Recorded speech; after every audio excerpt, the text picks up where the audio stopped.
नमस्कार साथियों, मेरा नाम है आर के सिंह। संस्कृति आईएएस के सरकारी योजना एवं कार्यक्रम सीरीज में आप सभी का स्वागत है। इस सीरीज के अंतर्गत जिस टॉपिक की आज हम अपने इस एपिसोड में चर्चा करने वाले हैं वो है ई श्रम पोर्टल।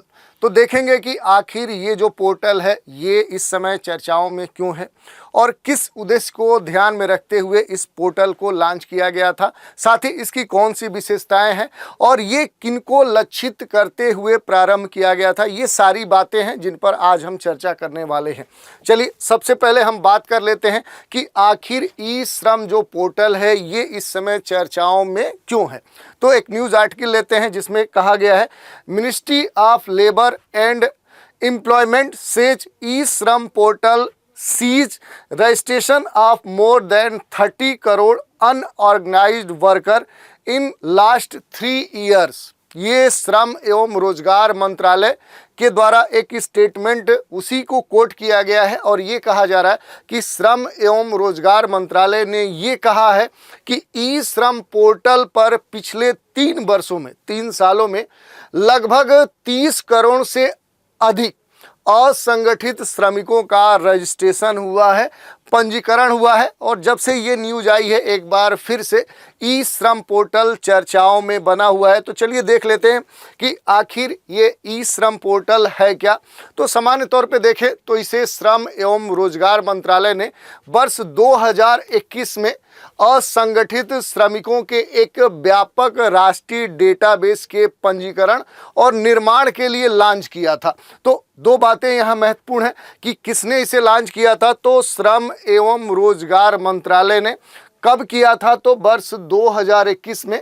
किनको लक्षित करते हुए, तो असंगठित श्रमिकों के किस कार्य के लिए, तो एक व्यापक राष्ट्रीय डेटाबेस के पंजीकरण और निर्माण के लिए क्या है कि श्रम एवं रोजगार मंत्रालय ने इस ई श्रम पोर्टल को लॉन्च किया था। तो ये हमने देख लिया। अब देख लेते हैं थोड़ा सा कि किस उद्देश्य से इस पोर्टल को लॉन्च किया गया था। तो देखिए, अगर उद्देश्य की बात करें तो ई श्रम पोर्टल के माध्यम से असंगठित श्रमिकों के लाभ के लिए विभिन्न मंत्रालयों, विभागों और कार्यान्वित की जा रही विभिन्न सामाजिक सुरक्षा योजनाओं तक पहुंच को और सुगम बनाने को ध्यान में रखते हुए ही ई श्रम पोर्टल लॉन्च किया गया था। यह महत्वपूर्ण बात यह भी होती है कि असंगठित जो श्रमिक हम कह रहे हैं, आखिर ये जो श्रमिक हैं किन्हें कहा जाता है, तो ऐसे श्रमिक जो कह सकते हैं कि स्वनियोजित हैं और दूसरा ये असंगठित क्षेत्रों में खास तौर पे काम करते हैं। तो ऐसे श्रमिकों को ही असंगठित श्रमिक कहते हैं। इसके अलावा अगर बात कर लें कि जो ई श्रम पोर्टल है इसकी क्या विशेषताएं हैं, तो देखें तो यह देश के असंगठित श्रमिकों के लिए वन स्टॉप सलूशन है। कह सकते हैं कि अपने देश में अभी तक ये एकमात्र सलूशन है जहां पर असंगठित श्रमिकों के लिए खास तौर पे ये समाधान करने के लिए एकमात्र विकल्प है। पोर्टल पर पंजीकरण पूर्णतः आधार सत्यापित एवं आधार से जुड़ा हुआ है। यानी ये जो पोर्टल है इस पर जो रजिस्ट्रेशन है वो तभी होगा जब आपका जो आधार कार्ड है, आधार नंबर है और आधार से जुड़ी हुई जो सूचनाएं हैं अगर वो वेरीफाई हो जाती हैं, सत्यापित हो जाती हैं, तभी ये रजिस्ट्रेशन आपका कंप्लीट हो पाएगा। कोई भी असंगठित श्रमिक स्व घोषणा के आधार पर पोर्टल पर अपना क्या कर सकता है, रजिस्ट्रेशन करवा सकता है। ये इसकी विशेषताएं हैं जिनको हमने देखा। इसके अलावा अगर बात कर लें तो यह असंगठित कामगार को 30 व्यापक व्यवसाय क्षेत्रों में 400 व्यवसायों के अंतर्गत स्व घोषणा के आधार पर पोर्टल पर स्वयं को पंजीकृत करने का भी अनुमति प्रदान करता है। कहने का मतलब क्या है कि अपने देश में लगभग 30 जो व्यापक सेक्टर हैं जिनको हम कह सकते हैं व्यवसाय क्षेत्र हैं और 400 से अधिक ऐसे जो व्यवसाय हैं उनसे जुड़े हुए जो लोग हैं वो अपनी स्वयं की घोषणाओं के आधार पर इस पोर्टल पर अपना रजिस्ट्रेशन करवा सकते हैं। ये बात कही गई है। यही नहीं, ये जो पोर्टल है वर्तमान में राष्ट्रीय कैरियर जो सेवा है, जो NCA है यानी नेशनल कैरियर सर्विस, इस पोर्टल और स्किल इंडिया कह सकते हैं कि डिजिटल जो हब है ये जो सिद्ध है, इसके साथ और इसके अलावा माई स्कीम पोर्टल जो है और प्रधानमंत्री श्रम योगी मानधन योजना के साथ ये जुड़ा हुआ है, इंटीग्रेट है, तो ये भी इसकी एक विशेषता है। तो ये हमने देख लिया। अब एक महत्वपूर्ण प्रश्न ये उठता है कि आखिर जो श्रमिक कार्ड है, क्योंकि ई श्रम के तहत क्या है कि आपको एक कार्ड भी प्रदान किया जाएगा जिसको श्रमिक कार्ड कहा जाता है। तो इसमें ये महत्वपूर्ण हो जाता है कि आखिर ये जो श्रमिक कार्ड है ये कौन बनवा सकता है। और ई श्रम पोर्टल पे आप जाएंगे तो यहाँ पर आपको जो श्रम एवं रोजगार मंत्रालय है इसकी वेबसाइट पे जाएंगे तो इस पोर्टल पर आएंगे तो यहाँ पर आपको दिया होगा राष्ट्रीय असंगठित कामगार डेटाबेस, और इसके तहत आने वाले जो ई श्रम पोर्टल है इसके तहत कौन कामगार शामिल हैं, तो व्यापक स्तर पे जो शामिल हैं उनमें से कुछ का हम उदाहरण लेते हैं। जैसे निर्माण कामगार इसमें शामिल हैं, प्रवासी कामगार हैं, गिग एवं प्लेटफॉर्म कामगार इसमें शामिल हैं, स्ट्रीट जो वेंडर होते हैं उन्हें शामिल किया गया है, कृषि कामगार शामिल किया गया है, और इसके साथ अन्य असंगठित जो कामगार हैं। ऐसे बहुत सारे क्षेत्र हैं। अगर अन्य असंगठित कामगारों की बात करें तो इसमें बहुत सारे शामिल हैं। जैसे बात करें, कुछ का उदाहरण लेते हैं, जैसे छोटे और सीमांत किसान, कृषि मजदूर, मछुआरे, पशुपालन में लगे लोग, बीड़ी रोलिंग, लेवलिंग और पैकेजिंग करने वाले, भवन निर्माण में जो श्रमिक जुड़े हैं वो इसमें शामिल हैं, जो बुनकर हैं उन्हें शामिल किया गया है, ईंट भट्ठों और पत्थर की जो खदानों में काम करते हैं श्रमिक उनको शामिल किया गया है, आरा जो मिलें होती हैं वहाँ पर काम करने वाले श्रमिकों को शामिल किया गया है, जो घरेलू कामों में श्रमिक लगे हुए हैं उन्हें भी शामिल किया गया है। इसके अलावा जो बार्बर होता है, जो नाई होता है, सब्जी और फल जो विक्रेता है उन्हें भी इसके अंतर्गत शामिल किया गया है, समाचार पत्र विक्रेता है, रिक्शा चालक है, ऑटो चालक है, रेशम उत्पादन से जुड़े हुए जो श्रमिक हैं, घर की नौकरानी, नौकर, ये भी इसमें शामिल किए गए हैं, जो पथ विक्रेता है या जो कह सकते हैं कि रोड के किनारे जो बेचते हैं लोग श्रमिक उनको शामिल किया गया है, मनरेगा मजदूर को इसके तहत शामिल किया गया है, आशा जो कार्यकर्ता है वो भी इसके अंतर्गत शामिल है, फेरी वाले जितने भी लोग हैं वो इसके अंतर्गत शामिल है, और जो प्रवासी मजदूर हैं उन्हें भी इसके अंतर्गत शामिल किया गया है।